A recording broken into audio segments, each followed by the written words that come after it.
1965 KSRTC ജനകീയ മന്ത്രിസഭയുടെ ഭാഗമായി Kerala state road transport corporation bus service ആരംഭിച്ചത്. അതിൻ്റെ ഒരു പ്രത്യേക ഘട്ടത്തിൽ എത്തി നിൽക്കുമ്പോഴാണ് സ്ത്രീകൾക്ക് സൗജന്യ യാത്ര എന്ന പ്രിയദർശിനി പദ്ധതി ഈ സർക്കാർ നടപ്പാക്കുന്നത്. ഞാൻ ഇതിനെ കാണുന്നത് സ്ത്രീകൾക്ക് നൽകുന്ന ഒരു ഔദാര്യമായിട്ടല്ല. ഞാൻ കരുതുന്നത് ഈ പദ്ധതിക്ക് സാമൂഹ്യവും സാമ്പത്തികവുമായ പ്രതിഫലനങ്ങൾ നമ്മുടെ സമൂഹത്തിൽ ഉണ്ടാകുമെന്നാണ്.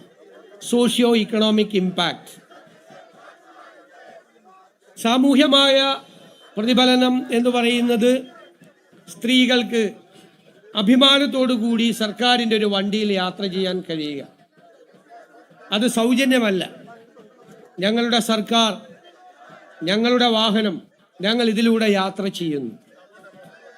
എത്രയോ സാധാരണക്കാരായ സ്ത്രീകളാണ് KSRTCയിൽ യാത്ര ചെയ്യുന്നത്. വലിയ അലൂമിനിയം പാത്രവുമായി മത്സ്യ വിപണനത്തിന് പോകുന്ന മത്സ്യത്തൊഴിലാളി സ്ത്രീകൾ നഗരങ്ങളുടെ അപ്പുറത്ത് നിന്ന് ഈ നഗരത്തിലേക്ക് ഹോം മെയ്ഡായി ഫ്ലാറ്റുകളിലും വില്ലകളിലും 3-4 ഫ്ലാറ്റുകളിൽ പോയി ജോലി ചെയ്യുന്ന പാവപ്പെട്ട സ്ത്രീകൾ, കഠിനാധ്വാനം ചെയ്ത് രാവിലെ എത്തി സന്ധ്യ എങ്ങുമ്പോൾ തിരിച്ച് വീട്ടിലേക്ക് മടങ്ങുന്ന പാവപ്പെട്ട സ്ത്രീകൾ, വിദ്യാർത്ഥിനികൾ, ജീവനക്കാർ, പല തട്ടിലുള്ള സ്ത്രീകൾ, സാധാരണക്കാരായ സ്ത്രീകൾ, ആശുപത്രികളിലേക്ക് വരുന്നവർ, ബാങ്കുകളിൽ പോകാൻ വരുന്നവർ, സർക്കാർ ഓഫീസിൽ പോകാൻ വരുന്നവർ, എത്രയോ പേരാണ്. തൊഴിലെടുത്ത് ജീവിക്കുന്ന എത്രയോ പാവം സ്ത്രീകളാണ്. പലരും എന്നോട് പറഞ്ഞു, കണക്ക് കൂട്ടി പറഞ്ഞു, സാർ ഇത്രയും രൂപ ഞങ്ങൾക്ക് മാറ്റിവെക്കാൻ കഴിയും. ആ മാറ്റിവെക്കാൻ കഴിയുന്ന രൂപ എന്ത് ചെയ്യണമെന്ന് പോലും അവർ തീരുമാനിച്ചിട്ടുണ്ട്. നേരത്തെ നമ്മൾ അധികാരത്തിൽ വരുന്നതിന് മുമ്പ് അവർ തീരുമാനിച്ചിട്ടുണ്ട്. ഈ പദ്ധതി നടപ്പിലാക്കിയാൽ ഒരു ദിവസം എത്ര രൂപ സേവ് ചെയ്യാൻ പറ്റും, ഒരു മാസം എത്ര രൂപ സേവ് ചെയ്യാൻ പറ്റും, ആ പണം എന്ത് ചെയ്യണം. ഒരു സ്ത്രീ എന്നോട് ഉപദേശം ചോദിച്ചു. അപ്പൊ എനിക്ക് ധനകാര്യം കിട്ടുമെന്നൊന്നും എനിക്കറിയില്ലല്ലോ, അന്ന് മന്ത്രിയാവുമെന്നും മുഖ്യമന്ത്രിയാവുമെന്നൊന്നും അറിയില്ല. ഞാൻ പറഞ്ഞു KSFയിൽ ചിട്ടി കൂടിയാൽ മതിയെന്ന്. ഇപ്പൊ എനിക്ക് തോന്നി നല്ല ഉപദേശമായിരുന്നു. ഇപ്പോൾ KSF എൻ്റെ വകുപ്പിന്റെ ഭാഗമാണ്. ഞാൻ പറഞ്ഞു, അപ്പോൾ ഒരു സേവിങ്സ് അവർക്ക് എന്തെങ്കിലും കാര്യത്തിന്, ഒരു വീട് വയ്ക്കാൻ അല്ലെങ്കിൽ ഒരു മകളുടെ വിവാഹത്തിന് ഈ തുക മാറ്റിവെക്കാം. പിന്നെ ചെലവഴിക്കപ്പെടുമല്ലോ ഈ തുക. ഇപ്പൊ സർക്കാർ 800 കോടിയോളം രൂപയാണ് മുടക്കുന്നത്. 800 കോടിയാണ് ഒരു വർഷം സർക്കാർ ഈ പദ്ധതിക്ക് വേണ്ടി മുടക്കുന്നത്. 800 കോടി രൂപ KSRTCക്ക് കൊടുക്കുകയാണ്.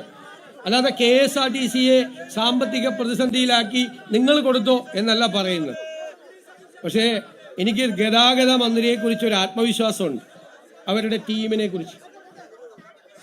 കുറച്ച് നാൾ കഴിയുമ്പോൾ ഈ പൈസ ഒന്നും വേണ്ടെന്ന് ഗവൺമെന്റിനോട് പറയും, ധനകാര്യ വകുപ്പിനോട്. അവരുടെ ആ ടീം അത് നന്നായി ചെയ്യുമെന്നാണ് എൻ്റെ വിശ്വാസം.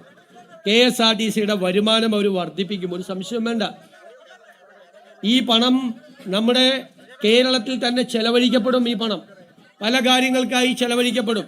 പല രീതിയിൽ ടാക്സായും അല്ലാതെയുമായി മണി സർക്കുലേഷന്റെ ഭാഗമായി ഇത് തിരിച്ചു വരുന്നൊരു ആക്ടിവിറ്റിയാണ്. ഈ പണം ചെലവഴിക്കപ്പെടും. ആ പണം ചെലവഴിക്കപ്പെടുമ്പോൾ അതിൻ്റെ ഗുണം പൊതുസമൂഹത്തിനും ജനങ്ങൾക്കും ഉണ്ടാവും, ഒരു സംശയമില്ല. പിന്നെ ഉത്കണ്ഠ എന്താ? ഒന്ന്, പ്രൈവറ്റ് ട്രാൻസ്പോർട്ട് നടത്തുന്ന ആളുകൾക്കൊരു ഉത്കണ്ഠയുണ്ട്, സ്വാഭാവികമാണ്. ഞാൻ അവരോട് പറയുന്നു, നിങ്ങൾ ഇനി മുതൽ പ്രൈവറ്റ് ട്രാൻസ്പോർട്ടുകാരല്ല, നിങ്ങളും പബ്ലിക് ട്രാൻസ്പോർട്ടിന്റെ ഭാഗമാണ്. കാരണം ട്രാൻസ്പോർട്ട് ബസ് ഇല്ലാത്ത സ്ഥലങ്ങളിൽ ഈ പാവപ്പെട്ടവരെ കൊണ്ടുപോകുന്നത് സ്വകാര്യ ബസ്സുകളാണ്. പണ്ടൊക്കെ വലിയ മുതലാളിമാരാണ് എന്ന് നമ്മൾ പറയും, ബസ് മുതലാളി. ഇപ്പം ഇല്ല.